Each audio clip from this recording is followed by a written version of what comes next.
Motor വേയിൽ maximum നമുക്ക് 60 miles ആണ്, 100 കിലോമീറ്റർ. അതാണ് നമ്മുടെ മാക്സിമം സ്പീഡ്.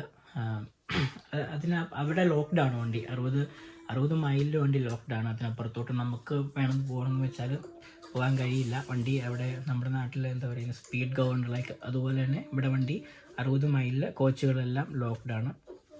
അതാണ് മാക്സിമം സ്പീഡ് മോട്ടോർ വെയിൽ ഓടിക്കുമ്പോൾ കുറച്ചുകൂടെ കെയർഫുൾ ആയിരിക്കണം എന്നുള്ളൂ. കാരണം മോട്ടോർ വെയിലിലെ സ്പീഡ് എല്ലാ വണ്ടികളും നല്ല സ്പീഡിലാണ് പോവുക. അപ്പം മോട്ടോർ വെയിലും റാഷുകൾ കൂടുതലുണ്ടാകുന്നത് മോട്ടോർ വെയിലാണ്. ഈ ചെറിയ പക്ഷെ എന്നാലും ഞാൻ കണ്ടെന്ന് വെച്ചാൽ നമ്മൾ ഏറ്റവും കുറവ് അപകടം നടക്കുന്ന മേഖല കോച്ചാണ്. ഞാൻ ഇതുവരെ കണ്ടിട്ടില്ല ഒരു കോച്ച് എവിടെയും ഈ രീതി മോട്ടോർ വെയിൽ എങ്ങും കണ്ടിട്ടില്ല. ഒരുപാട് ലോറികളൊക്കെ കണ്ടിട്ടുണ്ട്, നോർമൽ കാറുകളൊക്കെ കണ്ടിട്ടുണ്ട്. പക്ഷേ അതുപോലെ അത് അവർ കൊടുക്കുന്ന ട്രെയിനിങ്ങിൻ്റെ ഭാഗമായിരിക്കണം എന്നാണ് ഞാൻ വിശ്വസിക്കുന്നത്. കാരണം ഇവിടെ കിട്ടുന്ന ട്രെയിനിങ് അതുപോലെ അത്രയും ബെറ്റർ ട്രെയിനിങ് ആണ് ഈ ഒരു മേഖലയിൽ കിട്ടുന്നത്. ഓരോ ദിവസവും ധാരാളം അപകടങ്ങളാണ് കേരളത്തിലൊക്കെ